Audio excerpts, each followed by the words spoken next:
Почитувани гледачи, добро вечер и добре дојдовте во уште едно издание Јаде бурек на ТВ Сонце. Ми се чини дека секоја година имам таа особена чест и задоволство со мојот драг пријател Горан Трајковски, со кого децении заедно имаме споделено и медиумски, и лични, и интимни, и семејни мигови, но морам да признам дека Горан, најдраго ми е кога ќе дојдеш со твоите чеда, со твоите дела, кога ги презентираме. И вечерва ќе презентираме две твои нови винилни изданија и да поразговараме малку за музиката воопшто, за твоето дело и недело. Горан, добро знаеш, вечер прво. Како си? Добар? Имам трема. Добро, ќе ја надминеме. Како што ќе тече емисијата, така ќе надминуваш тремата, па ќе се ослободиш. Ајде сега почни. Знаеш како, имам впечаток дека бидејќи го имав тоа задоволство да некако сум блиску до тебе и твоето музичко творештво, да го следам како се развива. Иако си ми праќал и материјали кои биле и во најрана фаза и готовите материјали, ја и ден денеска останувам многу збунет спрема она што ти го твориш. Збунетоста доаѓа од преголемата слоевитост која твојата музика ја носи. Зборам за параболите, зборам за хармонските решенија, зборам за оние недоречени работи, зборам за она што некогаш ми се чини е уметност, што некогаш ми се чини дека ти како човек збориш, а понекогаш не знам што. Ми интересира како се доживуваш ти себе си во овој процес кога ќе си ја согледаш музиката. Никогаш не си бил многу љубител да се навраќаш назад, но знаеш, кога ќе дојдеш на медиум, ќе ти постават и глупи прашања, како што и јас секогаш ќе ги поставам, па повели снајди се сега да ми одговориш. Па ќе ти одговорам со глупав одговор. Не се снаоѓам. Никако. Човек што нешто прави, па тоа и нека е најлошо нешто. При самиот процес на работа поминува одреден пат од како се вика, од обична замисла преку некаква скица па до завршена проекција, завршена вообличена целина на нештото што го работи. Дали е тоа музика, дали е, не знам, слика или некој архитектонски објект или било што. Најчесто, зборувам од своје лично искуство, самиот процес на работа и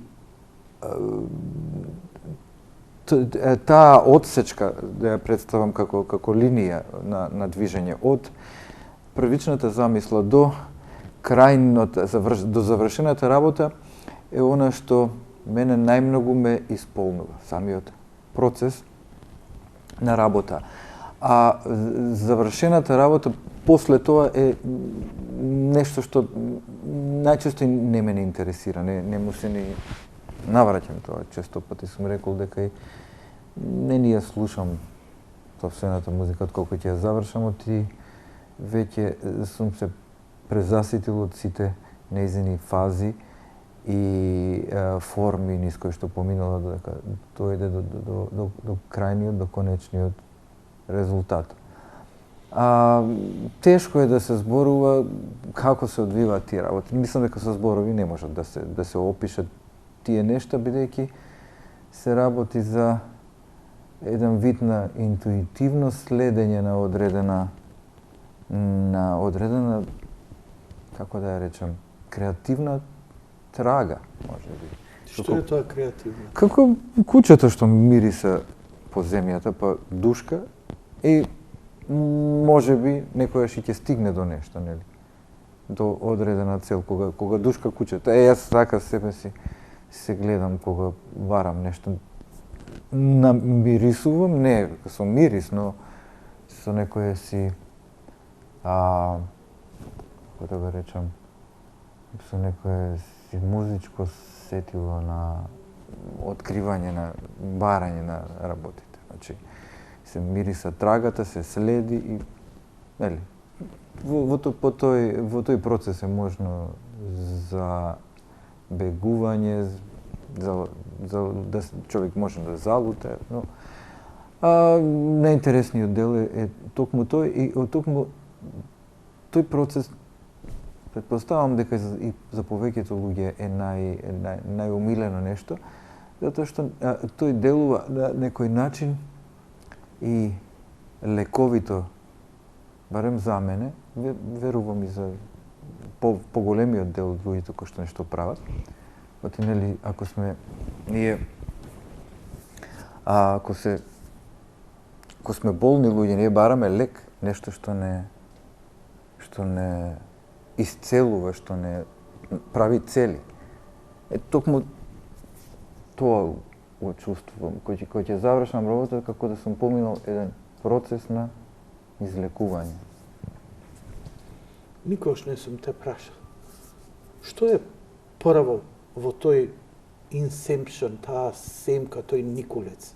Тон, идеја, звук, мисла, помисла? Кој ќе почне она... Не можам поинаку да го кажам... Те разбирам, да. Како човек кој е тотално лишен од тој креативен чин, а ме интересира како го чувствува. Знам дека е тоа многу мистично и ретко кој може да го објасни. Те разбирам и не верувам дека ќе ти помогнам нешто со одговорот и ќе ти речам дека почнувам од еден вид на не премногу јасна слика. Почнувам од слика, а не од тон. Може би сликата е поврзана со некаков си бледа музичка заднина, но не е готова нити крајно опиплива. Значи таа музичка заднина не е нешто на кое што треба да се сетам, само да го запишам, да го забележам или да го снимам.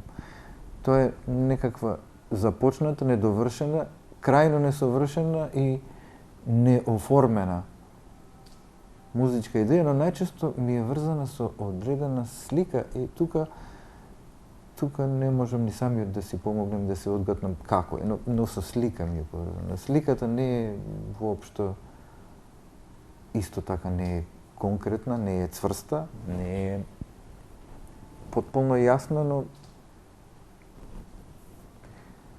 ете, ти помогнав многу. Синестезија? Анестезија.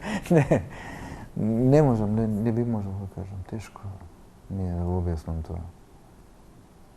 Тој процес. Синестезија е оние луѓе што музиката ја доживуваат како слика, како боја. Тоа е некој стручен назив за такво нешто. Не, може би боја, туку повторно, може би е и подвижна слика, може би би рекол и видео дека е, но повторно не се работи за ништо јасно. И сега можеме до утре да продолжиме да збориме за ова и можеме да досадиме со тоа, но тешко, овие нешта не се објаснуваат. Дали тој креативен чин, тој момент е главниот зародиш или е дали како сон па брзо се губи? Како го ја запомнуваш таа идеја? Дали повторно се навраќаш на неа? Дали ја запишуваш? Што почесто ми доаѓа на ум, тоа е потврста идејата. Ако ја заборавам, веројатно нема да се навратам и не вредела. Мислиш дека не вредела? Ова нешто не може да се запише никако. Не се работи за нешто што може да се запише. Претпоставам човек да има дури некаков си некако си ментален фотоапарат во главата за тоа да го забележи, тоа нема да биде доволно за да биде скица. Нели реков дека преку слика, но не знам. Делува како Може би некаква сон визија. најаве. Замисла. Е некаква си замисла, но не се работи за неподвижна слика. Се работи за нешто што е подвижно. Често пати и слично на швенкување со камера. Но тоа не е готов производ. Тоа ти е некоја глина како да ти е фрлена и после ти треба да ја дообликуваш или напротив. Не треба да почнам да талкам по тие, да истражувам по таа слика. Ти реков, јас тешко дека нешто ќе стигнеме да објасниме со ова. Но ете, за прв пат се обидувам вака да доловам некои си апстрактни, тешко изговорливи работи. Невозможни поточно. За изустување, за јазична формулација. Впрочем, да знаев јазично да се изразам по пат на раскажување, веројатно ќе пишував, ќе раскажуваш. Но не сум добар на зборот и во приказната, не сум добар во пишувањето. И во текот на изминативе мои години, најмногу што се вежбав беше изразувањето преку звукот и затоа најлесно ми е аудио изразувањето.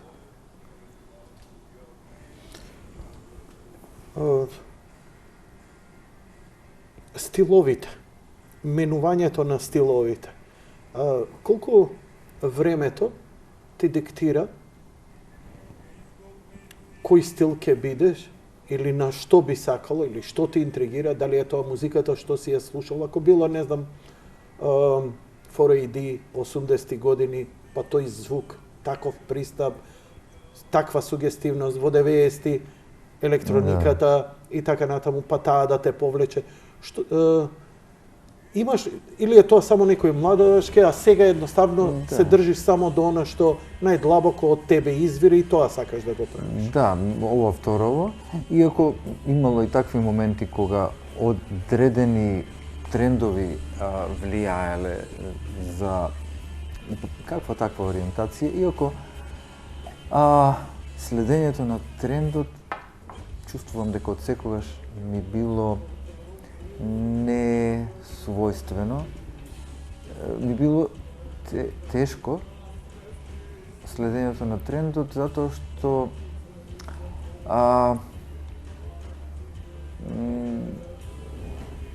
одсекогаш ми сум сакал да ми било како вид тесна облека во која што не сум можел да влезам, како тесни фармерки, која што не може да те собере. И таквите трендови или жанровското изразување не ми е тешко, не ми е убаво кога сум со две нозе загазен во одреден жанр.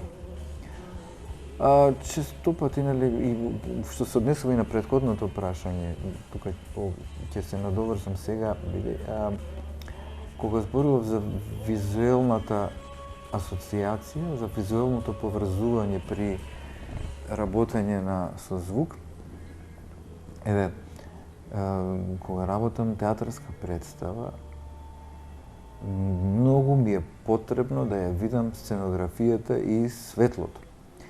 И често пати, ако сценографијата задоцни, значи ако дојде, да речеме, десетина денови, што е веќе доцна фаза на доаѓање, обично најдобро е да се појави барем 2 до 3 недели идеално од премиерата.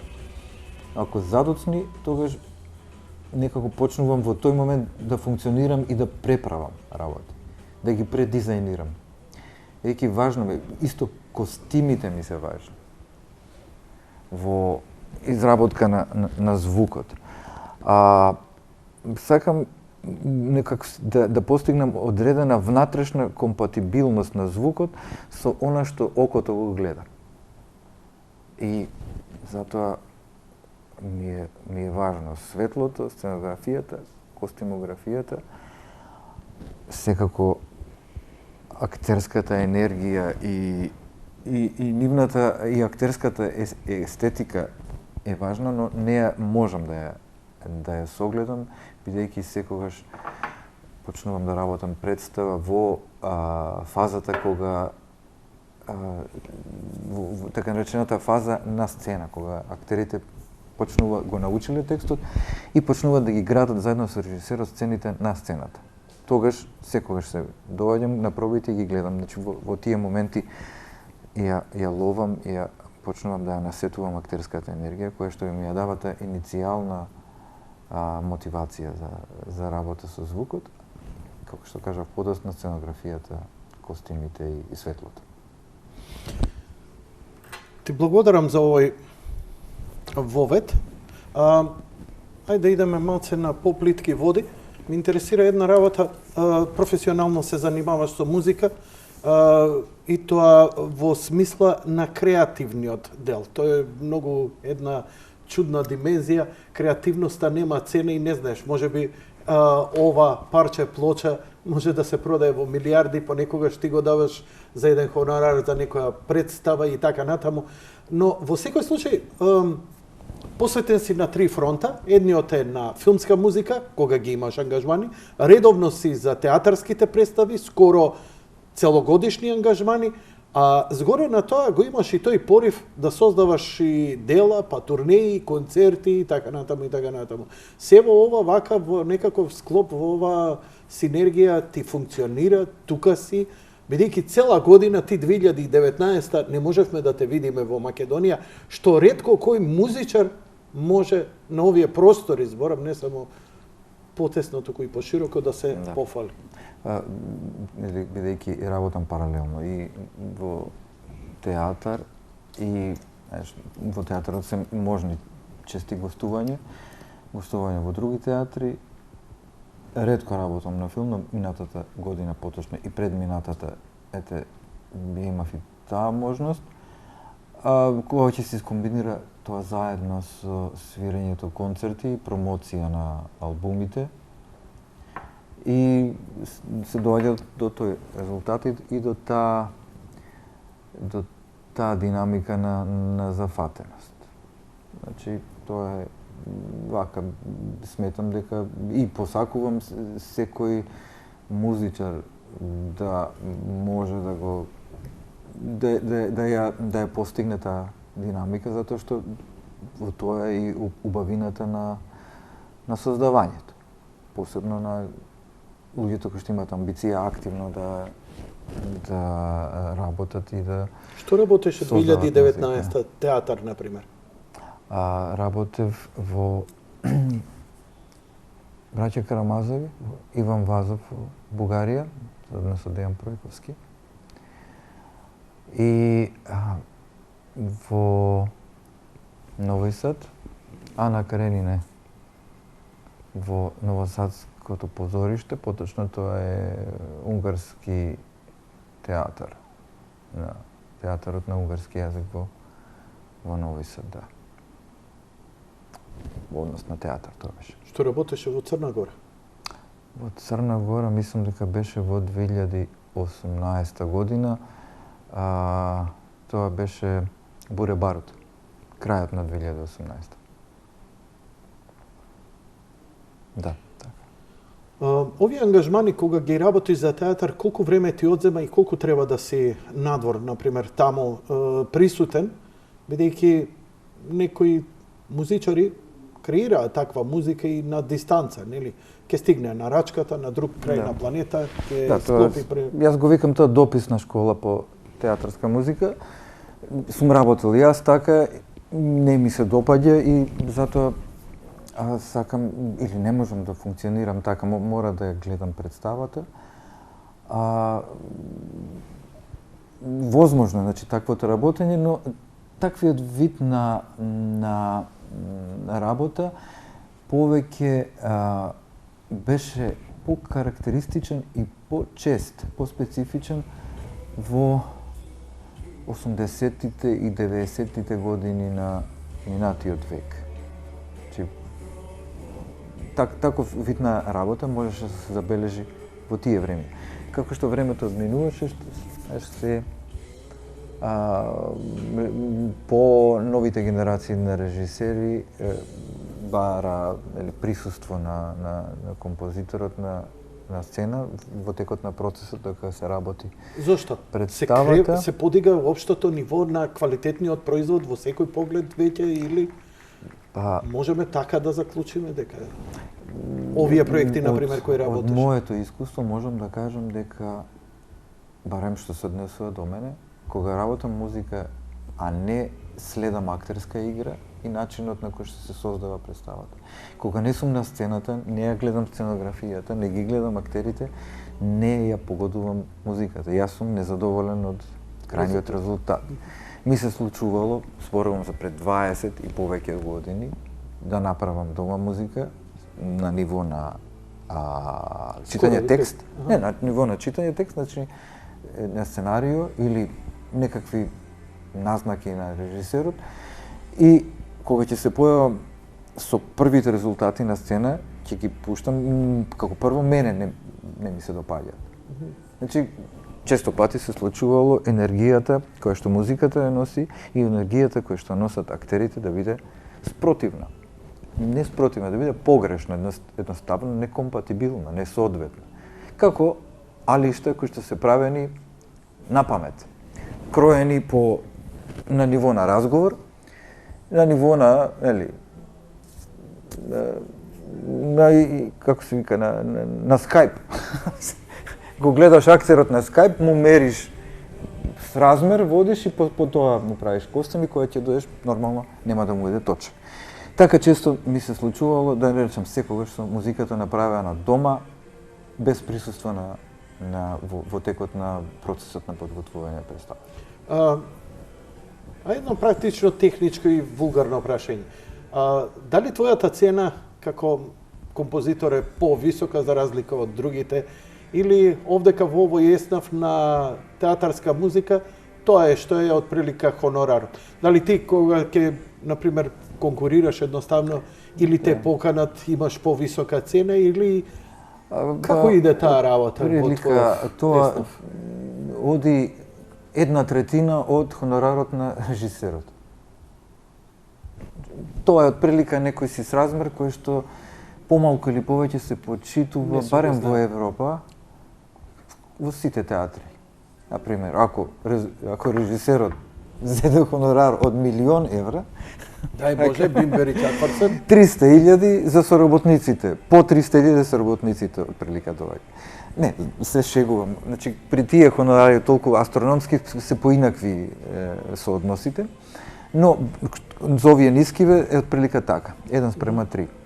Така. Ако ова едно цело, 1/3 зема сценографот и 1/3 костимографот и така натаму и композиторот. Тоа е. Како резултат на твојата работа со театар, нели, и на филм, особено за филмот Ругање на Христос, филм кој нели доживеа славни и неславни мигови. Славни заради неславни работи, неславни заради славни работи. И што е прекрасно, нели? Еден филм не можеше повеќе да посака. Не знам како му е на режисерот, но тоа не е наш проблем. Но на филмот му е по-прекрасно, не може подобро да помине еден филм. Скомбраси абсурдистански е во суштина музика од филмот Ругање со Христос, филм кој беше забранет на база на трейлер, на невиден, на цензуриран во состојба на една паника и на една ароганција, но на некој начин, те инспирираше и тебе, дали целата таа ситуација да ја избусташ музиката од тоа па да направиш едно самостојно дело, или веќе беше испланирано да го... Јас имам веќе снимена музиката. Да, јас знам дека имаш. Музиката беше готова и пред воопшто филмот да пред воопшто да има било каква премиера во Монтреал. Музиката беше готова и дадена на печатење. Така што Едноставно целата музика беше употребена во филмот, а не беше направена за филмот. не. Музиката беше направена за филмот, но филмот не излезе првиот ден, не се промовираше првиот ден од како беше готов. Така. Туку, да речеме, во јуни беше завршен, а крајот на август или почеток на септември имаше првата промоција на фестивалот во Монтреал. Јас веќе имав завршена музиката, значи во јуни беше готова музиката, во јули веќе го имав миксот за овој за овој винил и прво беше CD-то печатено и по неколку месеци подоцна беше и винилот направен. Разлика има меѓу CD-те? Не, нема и ист број парчиња. Рече миксот, дали поинаку ремастеринг правеше дополнителен за винилот? Миксот за плоча се прави да има разлика, значи меѓу микс на CD и на плоча. Обично миксот за плоча се прави на ниво на децибели по-тивок и нешто помалку компресиран. И тој му дава најпомек тон. Да, заради типот на репродукција, резот, нели, тука имаме директен допир на винил, пластика со како нели кристал и врвот на иглата, така? И од тоа механичко триење подоцна се произведува звук и ние го слушаме, а кај компакт дискот или дигиталното слушање на музика е поинаку, преку кодирање и декодирање на единици и нули, така да. И да идеме со твојата соработка со Мугер Фогер. Така. Мугер Фогер, ајде можам да речем нашето време, збор кој ќе речем нашето време, тоа е она, нели, во радио, Анастасија, музиката пред дождот, првите концерти, големиот бум, господинот покојниот Димитровски, мислам се презиваше музикологот. Душко Димитровски, кој беше твој голем пријател, а и те инспирираше и те воведе во музиката. Па еве, ајде да почнеме од Чичко Душко, Бог да го прости. Идевме на неговите предавања и беше голема инспирација во времето кога ти работеше со Анастасија. Тогаш даваше голем, како да кажем, голем фокус даваше кон корените на етномузиката овде, кај фолклорот или како сега да наречам, тебе да ти е политички коректно. Па со годините едноставно го напушти тој пат. Зошто, што те инспирираше во таа еволуција тогаш и во таа инспирација да ги, нели, кавалот, гајдата, тој епски, исконски, македонски звук, па еве да еволуираш денеска до Мугер Фогер? Да, ме прашуваш за моето движење низ времето. Низ времето и звукот, како се менуваше. Секој точно тоа време на 90-тите години беше обележано, за мене беше, нели, зборувам потполно субјективно, мојот интерес за мојата традиционална музика, музиката од Македонија и воопшто пошироко Балканот. И тогаш е таков тип на време кој јас бев заинтересиран за тие работи, сакав да дознам што е можно повеќе. Всушност тогаш, од денешна гледна точка, таа моја фаза ја гледам како едно истражување, при пишување на дипломска работа на одредена тема. А темата беше така наречената, така всушност се викаше и книгата на Чичко Душко, на господинот Душко Димитровски, што тој доби не беше инспирација, туку и силата што ја доби беше поддршката што ја имаше од нас, од Анастасија и од дружењето со нас. Токму од тоа дружење ја доби таа сила да направи таа книга кој што се викаше За наша музика. И таа книга ќе остане и ќе остане еден вид на манифест, еден вид на зборник, еден вид на ајде, може превулгарно ќе звучи ако речам прирачник, теоретски прирачник за оние луѓе што сакаат да го изградат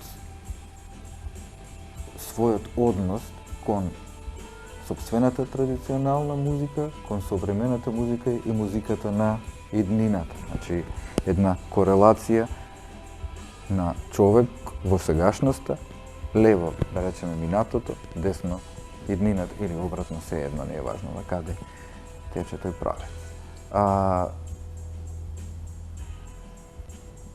Сега, мојата музика звучи поинакво и драго ми е што е тоа така, затоа што јас така и сакам и себе се гледам во некое си постојано движење, во некое си постојано патување, како животно, така и музичко патување. И секогаш се гледа во тоа движење. Иако ми останува чувството дека од секогаш сум сакал да свирам истата музика или сликовито да се изразам. Секогаш сум имал чувство и денес имам чувство дека од секогаш сум го бркал истиот зајак. А тупката прилично длабока. Вклучително и ова што го сработивме заедно со Мугер Фугер, со Сецко и со останатите, го чувствувам како дел од своето патешествие низ животот и низ музиката воопшто. Но тогаш, влегувајќи и запознавајќи се со помош и на Чичко Душко, Отец Санџаковски и така натаму, истражуваше доста и во црковните теми. И можеби едни од најепските работи кои си ги создал во животот се псалмите. Псалмите особено знаеше да ги препееш. Па тогаш направи само еден псалм. Нареках Вавилонски. Да. А сега направив уште многу повеќе. Да. Значи, ако да го споредиме времето од 2013 до сега, имам направено многу повеќе псалми толку тогаш, тоа е само еден, а сега само за една театарска представа имам две и уште две за други театарски представи и тоа е нешто што се собира и во иднина ќе биде комплетирано и издадено. Псалми? Апсолутно. Браво.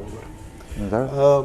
Сега ова резултираше на една многу интересна работа што, знаеш како, често пати мислиме дека рок-н-рол животот, концертирањето, настапувањето е некако за помлади години. Како старееш и зрееш, едноставно ти си се повеќе на сцена и ми се чини дека во 2019 со ова мини балканска турнеја на вистина направи многу. Иако малкумина знаат за твоите големи ангажмани што ги имаш со Дајне Лакајне, Дајне Лакајн. Така? Да, не знам како се вика на германски. Дајне Лакајн. Шулензи. Сепак беше една, морам да кажам, интензивна. Можеби интензивна заради мене затоа што ја следев медиумски и имаше повеќе концерти. Белград, Загреб, Љубљана, Нови Сад. Да. 4 беа. 4 беа, ама медиумската покриеност на овие 4 концерта беше, мислиш, не баре балканска турнеја која трае година дена, секоја вечер во некој град. Како ме интересира, после подолго време идеш на овие простори, ти ги знаеш овие луѓе, ги знаеш овие места, го знаеш духот на тие, си работел театарски представи во Нови Сад и си живеел поприлично време, нели? Ги познаваш добро и Лајбах и загребската сцена, но после подолго време се враќаш таму на сцена и ти ги читам интервјуата, но некако, како некои работи да не се смениле и таму. Какво е твоето чувство? Кога велам не се смениле во позитивна смисла на препознавање на звукот уметноста, на продуховеното, дека и они се гладни и плачат по нешто во ова време на, да речеме, некаквов мас медиумско штампање на кинески продукти. Те сватив, музика од AliExpress. Те сватив, разбрав прашањето и мојот коментар на тоа би бил дека овој момент во кој што ние сега екзистираме, тоа не е само овој момент, но да речеме периодот од 2000-та до сега, според некој моје чувство, моје согледување го карактеризира отсуството на доминација на било каков тренд во музиката. Додека 90-тите години, 80-тите, 70-тите и 60-тите години, зборувам за поп музиката, си има своји одредени трендови и бранови кои господареа во одредена декада. Да речеме, 60-тите години беше она така наречена период на Beatles и Pink Floyd, Rolling Stones или така наречената психоделија, 70-тите години на рок музиката и појавата на хард рокот, воопшто на периодот на Led Zeppelin и 80-тите години беше времето на панкот и на новиот бран и сите негови манифестации, 90-тите години гранџот и на електронската музика и од 2000-та година наваму паралелно постојат сите овие работи речиси подеднакво, нормално не е буквално се измерено, но функционираат засебно сите овие работи. Така и денес. Всушност се враќам да ти одговорам на прашањето. И во Загреб, и во Ljubljana, и во сите други градови, паралелно постои интересот за сите овие работи, вклучително и за она што јас го работам. Има одреден број на луѓе кои што тоа ги интересира и моето гостување, според нивните сведочења и разговорите со нив, едноставно им надополни одредена празнина која што ја чувствувале моето отсуство од сцената, поточно звукот кој што јас го негувам, ним им бил така како што тие велат потребен. Даде многу интервју. Збориме за десетина интервју за портали, за телевизии, за радија и така натаму. Ти изненади ли покриеноста медиумска дека за разлика од кај нас каде што немаме никаква музичка сцена, немаме музички новинари, туку обично се генерално така некои маргиналци за од секогаш сме немале музичко новинарство и оние луѓе кои што постојат се знаеме сите. И тоа е една многу непријатна ситуација. Значи, и музичарите, и новинарите, имаме да речеме, на 100 музичари, тројца новинари, или 4, во цела Македонија. Тоа е наистина малку. Минорно. И сите се познаваме, што е една крајна не многу благородна ситуација да пишуваш за луѓе кои што ги знаеш, а знаеме луѓето ние од музичката сцена сме суетни и често пати самите критичари кои што ја следат рок музиката немаат, се наоѓаат во нелагодна позиција да ако нешто не им се допаѓа, да го на кој начин да го кажат и како да го кажат, а да не навредат луѓе кои што се имаат една одредена доза на суета. Така што не би ги гледал така работите. Во смисла, не постои онаа дистанца за да може реално да ти напише. Да, во тие градови таму, луѓето, јас не ги познавам лично, пишуваат за мене како за непознат човек и поедноставно им е и да ме пофалат, и да ме искритикуваат, значи да напишат и негативно и позитивно, поедноставно им се наоѓаат во поблагодарна состојба од луѓето кои што ме познаваат овде. Така, на крајот од емисијата ќе пуштиме дел од концертот во МКЦ на промоцијата на албумот. де факто тоа е и главниот материјал со кој настапуваш и музичарите со кои настапуваш на оваа турне. Значи, дел од Скомраси абсурдистански, а дел и материјалот од Могер Фогер, така? Не. Могер Фугер е посебна приказна и посебен материјал значи Могер Фугер е група во кај што сум ја гостин. Ова е соработка со Могер Фугер и тие се посебни материјали. Ниједна песна од овие и од оној албум не е на Могер Фугер албумот и обратно. Значи, концертот, се состои од албумот Тешкиот глас на новите химни, кој што беше промовиран, кој што беше ти го снимавте, нели? И Скомраси абсурдистански. Како и добар дел, да речеме, околу 5-6 парчиња од моето како се вика музичко наследство, песни кои што ги работел со групите Анастасија Мизар, Падот на Византија. Вака, ми интересира затоа што имаше и настапи, тоа ми покажува една и сакам едно твое согледување. Знаеш, можевме да забележиме дека залетот на турбофолк од 80-ти, 90-ти, кој кулминира во 2000-ти, кој веќе доживува сите можни трансформации на перверзно презентирање на музиката со највулгарна форма во било кое, и како звук, и како слика, и како текст.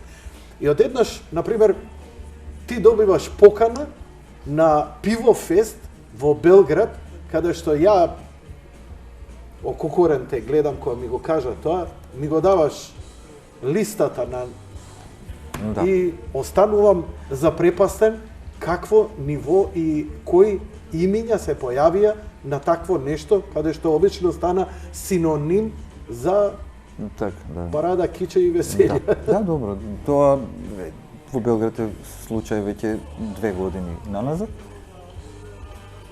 Се надевам дека тој тренд ќе продолжи таму и на некој начин ќе ги зарази останатите слични и сродни манифестации на Балканот, вклучително и кај нас. Сметаш ли дека таа манифестација летоска што беше во Белград, дека е можеби еден миг на можеби, но свртување голема. Како го почувствува, како ја почувствува таа енергија таму? Ќе видиме, пивофестот е панаѓер во секој случај.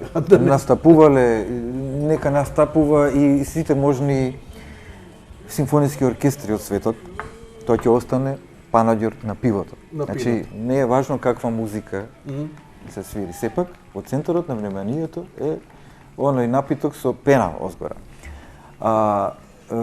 Но јас го поздравувам, ја поздравувам таа иницијатива што на барем на овој минатогодишниот фестивал, ако не друго на Алтер сцената настапија пресек од најзабележителните имиња и наслови кои што има албуми во изминативе години на Балканот. Но и мејн стејџот не беше на повисоко рок музика и поп музика исто така. Значи тоа е тоа. Значи тезата дека денеска сите жанрови постојат и има здрава и добра публика, само е прашање дали медиумот, дали организаторот, дали тие што може да го организираат ќе направат такво нешто. Значи не може више да се вадат од нагоран како што викаат народот сака тоа, па затоа идеме у тој шунт. Па сега секој може да оправдува како што сака. Тоа што се случува, не. Ќе зборуваме за ова понатаму. Сега не можам да кажам ништо. Напорни ли ти се, мислам, овие турнеи, вакви патувања, биле напорни кога сме биле многу помлади, што се вика со поише ентузијазам? Не дека не се напорни, но јас сериозно го сваќам оваа работа, сериозно ја сваќав и Колев многу помлад, Падот на Византија, би сега сериозно гледам, но тој така се однесува. Кај што не ми беше тешко да, после завршувањето, да речеме на концертот во Нови Сад, од 3 до 5 часот давам интервју за јутренји лист во Загреб, а следниот ден после концертот во Загреб да давам интервју за дело, да пишувам интервју за дело исто во истите часови. тоа е дел од таа работа, тие и нормална е процедура. И драго ми е што постои тој интерес, нели му се заблагодаруваме Логин Кочишки кој што сето тоа убаво го изорганизира. Интервјуата и понудите за интервјуа не доаѓаат премногу спонтано, туку се дел од организирана кампања и менеджмент и тие се, нели, дел од целата промотивна кампања на она што се вика албум, група, концертирање и така натаму. Да, Логин остана еден од последните така човек со сенс за овие работи, за овие музики, за овие бендови, така што убава работа, мислам дека се заврши со оваа турнеја и ме интересира во тие средби со новинарите, со публиката. Што им е прашање, што те прашуваат, што ги дојмило, што на пример ги одушевило? Помина многу години кога имавме една заедничка сцена и некако се разбиравме, нели, тие пораки преку песни кои си ги разменувавме едни со други, се разбиравме. Се искинаа многу, се повратија многу врски. Ме интересира како овие кои прв пат те сретнуваат. Да. Па, она што новинарите го прашуваат може лесно да се провери, или тоа е забележано. Го прочитав. Тоа не се приватни разговори, па де сме разговарале за затворени врати без камери, нешто е нешто што е објавено и аудио и видео и како пишан збор исто така објавено, но општиот впечаток е, значи тие во главном го почнуваат сите работи шаблонски. Почнуваат од минатото, ели неизбежните падот на Византија Мизер преку пред дождот, Анастасија и така натаму и овој период. Значи тоа е таа стандардна и логична шема на испрашување. Да. Испрашување, да го наречам, нели. Но добро е што ете кога помина 2017 беше промоција на албумот Тешкиот глас на новите химни, крајот на 2017, значи еве во 2019 година успеав да барем една малечка турнеја да направам и да се представам пред различна публика, или помалку или повеќе. Главниот број на луѓе кои што доаѓаа на моите концерти беа луѓе кои што знаат нешто, слушнале нешто, но и луѓе кои што не едноставно само преку слушање на музика дознале за она што јас го работам. Драго ми е што, нели, има различен тип на публика, и постари, и помлади, и тоа со текот на времето треба да се Кога те запознав, ми кажа една работа, тогаш и ти го памтам, нели, тоа е цитат твој омилен од Библијата, никој не е пророк во својата земја, но беше, знам дека не очекуваш никогаш никакви. Глава те запале? Да ти дам аспиринче? Знам, со мене секојаш глава те боли, ама што да ти правам сега? Во суштина пиететот кој ти беше даден таму, медиумски, така те воздигна, што не сум прочитал одамна, а си направил големи работи овдека. Дали и Мизар после Анастасија, ангажманот, дали тоа било со Кисме, дали било со Могерфугер, дали Циркус Европија проектот, феноменалниот проект кој го направи концертот во Маната. Во универзална, во МНТ. Така што ми интересира, рече, не си многу суетен, иако викаш дека си суетен човек, не си многу суетен, но мора ли така да биде?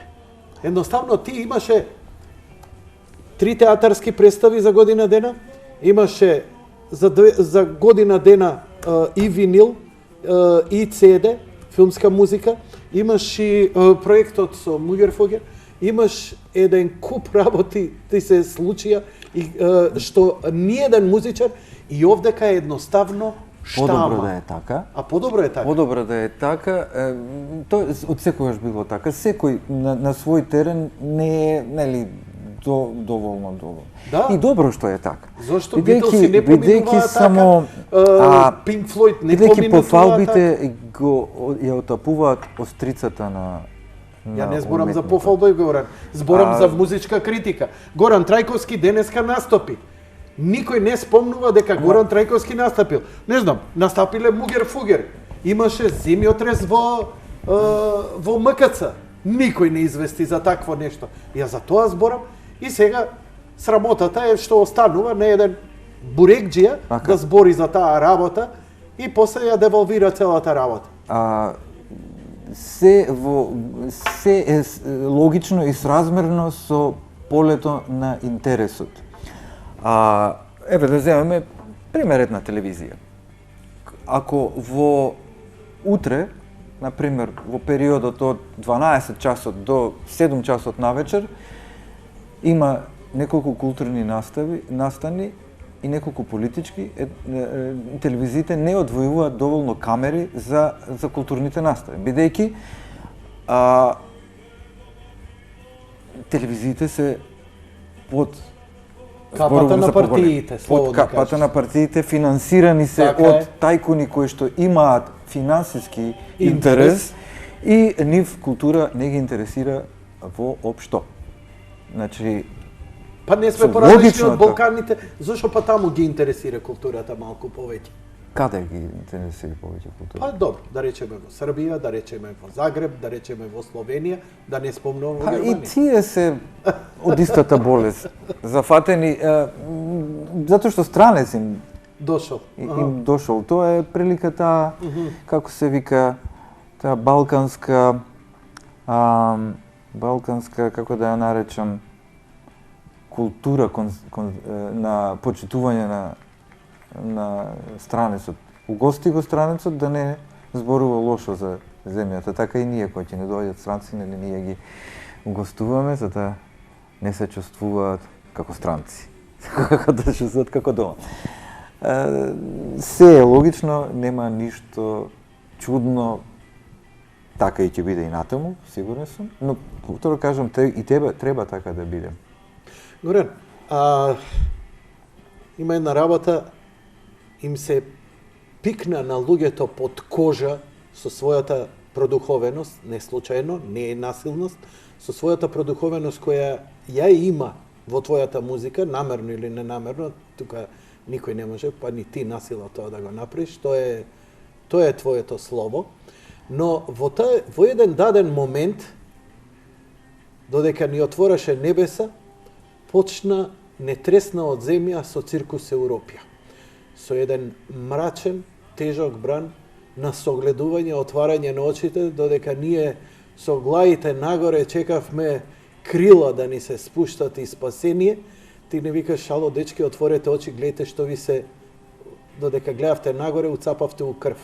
Циркус Европија беше една тешка, политички ангажиран проект и музика, со пораки кои тебе те стигматизираа овдека генерално, како политичка некоректна музика, која кулминираше сега со тешкиот глас на новите химни, не бега далеку од таа твоја силна политичка порака која испреќаш.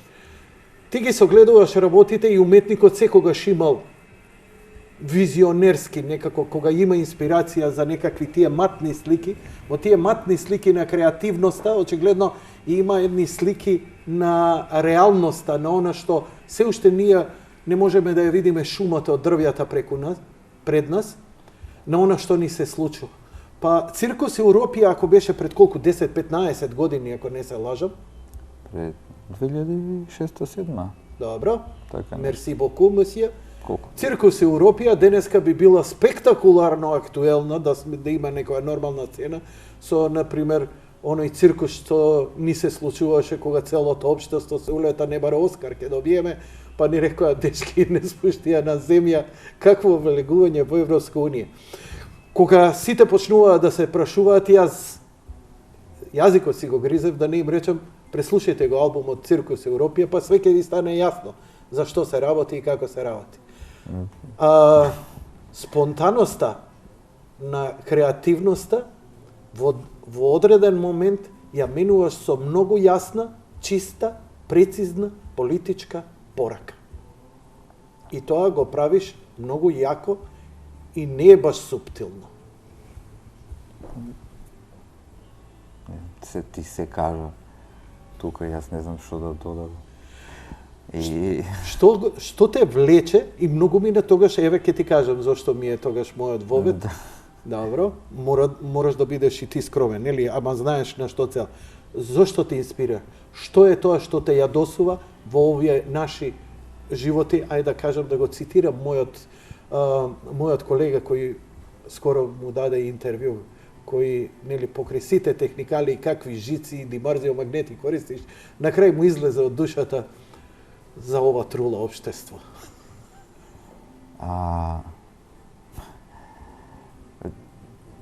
Тоа е условите кои што општествените и воопшто условите беа потполно идентични како и денес. Не знам, тебе ти изгледа денес поактуелни, но за мене и тогаш беше тоа актуелно. Циркусот е присутен долго време и кој знае уште колку време ќе гостува во нашата земја. Всушност циркусот никогаш не си заменал од нашите земји, само беше заменет. Едно време тоа се викаше, додека бевме ние во средна школа, ни вика сега не е добро, ама стрпете се, во комунизмот ќе биде поинаку. Тоа во комунизмот, значи која ни држеа часови по марксизам и самоуправување, кога се објаснува одредени работите во социјализмот се организирани вака, но вика во комунизмот ќе биде вака и вака и вака и вака. Значи сега треба да почекаме, сега се го заменивме комунизмот со Европската унија. Сега сме во лоша ситуација, но во Европската унија ќе биде така. Цел живот ме следи истиот наратив, истиот начин на како се вика, на сејање магла, на продавање магла. И за мене тоа воопшто не е интересно. Едноставно е досадно и ама ти инспирира во текстовите твои да излезе од тебе, очигледно дека тоа врие во тебе кога лирски се изразуваш на тие теми. Јас сум, како се каже, мене само ми е криво, ми е жал за луѓето. Јас поделувам нивната траума, нивната мака. Нивната траума? Режија, дајте го мојот компјутер. Еве нивната траума. Немаме ние траума. Ние сами си создаваме. Твојов символ, твоево ново лого, убива упоим. Ова сме ние.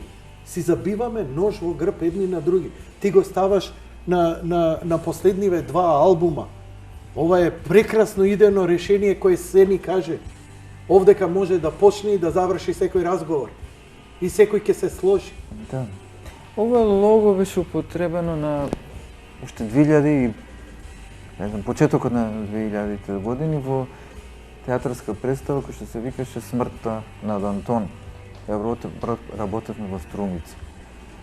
Значи, уште тогаш беше употребена како плакат за таа представа, малку поинаков дизајн и му реков на Владо Јорески, дизајнерот, дека јас ова ќе ти го земам еден ден за албум. Уште 2000 не се сеќам која година. Така и би. Значи, ова не е ништо ново, нити јас го измислив. Не е важно. Туку само го позаимив. Апсолутно, но идејата е прекрасна. Мислам, прекрасна. Траурна е, ужасна е.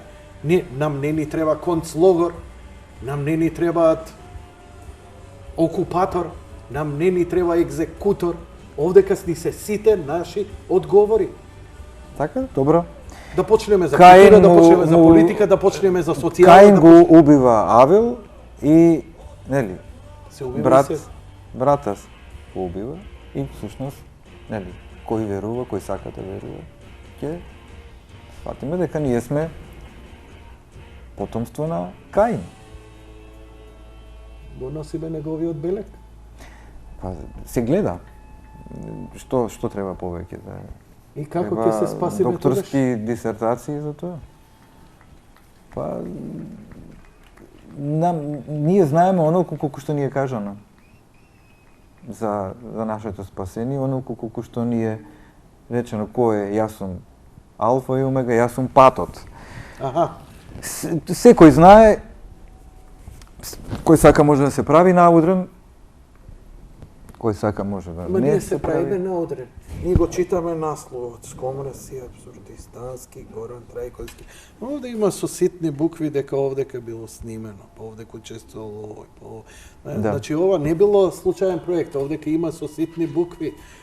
Нема гарантен лист дека тебе овој продукт ќе ти се допадне и ќе ти даде возвишени чувства. Не продаваш ти со Нема гаранција, со печат. Значи, Нема никаква гаранција. Секој Така и како со според животот. својата вера се добие. Значи, кој во што верува, таму ќе оди и тоа ќе му се случи. ни сето што ти се случи во животот, не успеав да те видам ни еден човек ни да те разочара, да те држи разочаран, а луѓе те разочарале, ти свртеле грб, па истите тие луѓе и ти се враќаат и кој побарал прошка, кој не побарал прошка,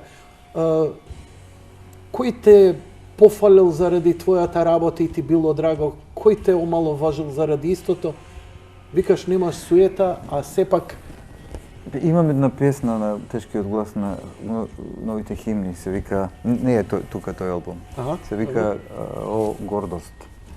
И тука прилика, нели, на како се вика, на скратен начин го изразувам ова, одговорам на ова прашање што ти го поставуваш, поточно коментирам на она што ти го кажуваш. Инаку овој албум, да се навратам со Мугер Фугер, кој што го кажи. промовиравме на 5 декември, фестивалот Таксират, добро. е последно нешто, нели, што сум објавил.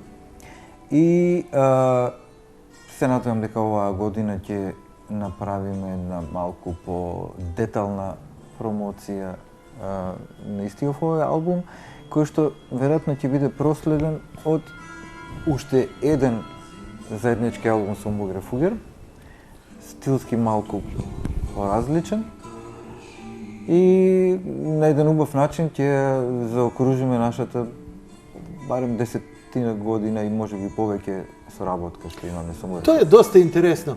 Што беше заедничкиот именител? Ја многу ми беше тешко да ве врзам звукот на Мугер Фугер, тој Noise Sonic Youth звук што го имавте со она така наречено Готра саунд, мислам твоја. Еве, слушај. Ова е сега, но зборам тогаш. Па,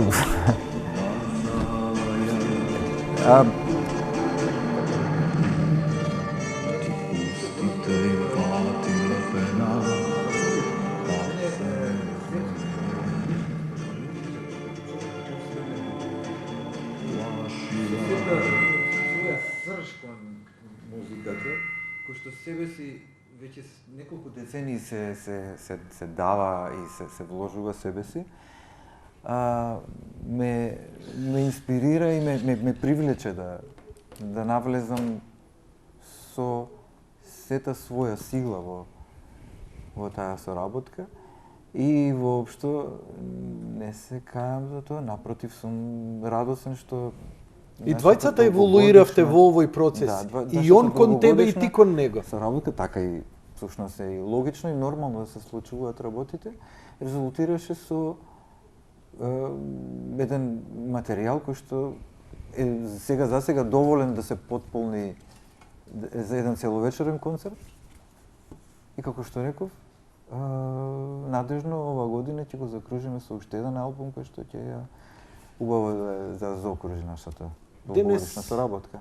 Никој не купува музика, ретко кој купува плочи и CD-а, ова е повеќе екзотика, но е ова убава визит карта која, ете, нели ја препознаваат, па добивате покани за гостувања, па нели промотерот, например како Логин, има што да испрати, што да им каже, например, на други фестивали.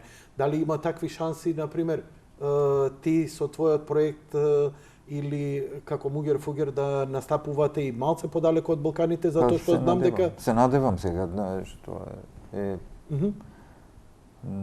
работа која што би требало посакувам да се случи.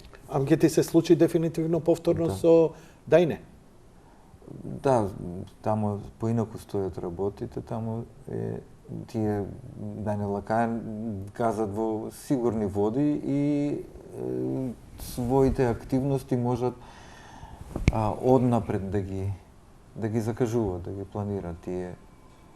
Во теков на пролет ќе објават албум и следната есен и зима го промовираат тој албум. Концертите се најавени, закажани, картите се продаваат. Нов албум. Да. Тоа е неверојатно. Тоа е неверојатно. Мислам, знаеш како дете ги согледував музичарите, тука е 3-4 години, 5-6 албума и game over, дај нешто ново, дај друго дете. Но еве, времето покажа дека врвните музичари и до стари години се повеќе и музиката нивна се тежи. Имав една сосема поинаква представа за рок и поп сцената воопшто, но едноставно и тогаш мислев дека е само нешто што во моментот ќе трае, па еве некој нов бран ќе го заследи, но откако ти рече кога владеат сега веќе сите стилови и подеднакво се, тогаш едноставно може да ти биде животен. Во едно интервју рече, живееш ти од оваа музика и тебе ова не ти е ни работа, тебе ти е задоволство и просто игра. Да. Да, и тука се состои моето задоволство и благодарност Бога заради тоа што успеав да си ја задржам детската игра и до стари години и ете верувам и се молам да до крајот на животот останам со таа своја игра до крајот на животот. Имаш конкретни, освен Могер Фогер, за уште еден албум, Да. твој некој проект? Имам со уште еден заеднички проект. Заеднички? Да, заеднички проект со Зоран Булатовиќ, попознат како Бале. Тој е гитарист на мојата омилена група од Нови Сад. Се викаше Луна, постоеше може би година и пол. Вау. Година и пол, снимија само еден албум од како се распаднаа, кој што не успеа нити да го промовираат концертно. И за мене тој албум представува еден од најдобрите албуми во светската рок музика, не само балканската. И со огромно задоволство можам да кажам дека започнавме веќе да соработуваме со него на еден заеднички албум кој што ќе го може би успееме во теков на ова година да го реализираме. И како еден вид на тизер ја употребивме композицијата што ја направивме по изминатив период, а со неа ненајавено настапи на Бале со мене на концертот во Нови Сад. И ете, тоа е еден вид на почеток на таа наша соработка. Така што Театарска музика, филмска музика? Тука, филмска музика надвор, не, а театарска музика, да. Бања Лука, Подкорица, Нови Сад. Ке патуваш таму? Значи ке бидеш таму? Да. Ангажиран? Да. Тоа е за ова година. Како што спомнав, турнејата на есен и на зима со Дајне Лакаен, доволно за ова 2020. Браво.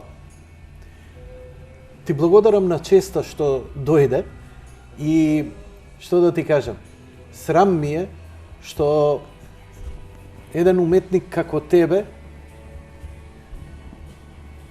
нема простор во македонските медиуми, нема простор. Ја воопшто не се гордеам што ете јас нешто да прозборам за тоа. Мене ми е само жал што некако ја губиме човечноста, го губиме го губиме зачанот за убавото во животот. Нема потреба воопшто од такви работи да се срамиш, затоа што секој добива онолку колку што му треба и онолку колку што условно речено заслужува во одреден момент.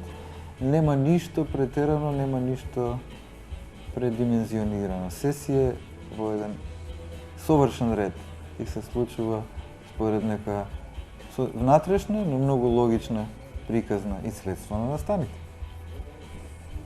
Ти посакувам, пријателе, добро здравје и се радувам и едва и ги чекам твоите нови проекти. Благодарам. Почитувани гледачи, тоа беше се за вечерва. Благодарам за вашето внимание. На крајот ќе пуштиме снимки од концертната промоција на албумот Тешкиот глас на новите химни, која се одржа во МКЦ пред 2 години. Благодарам за вашето внимание. Лека ноќ и пријатно.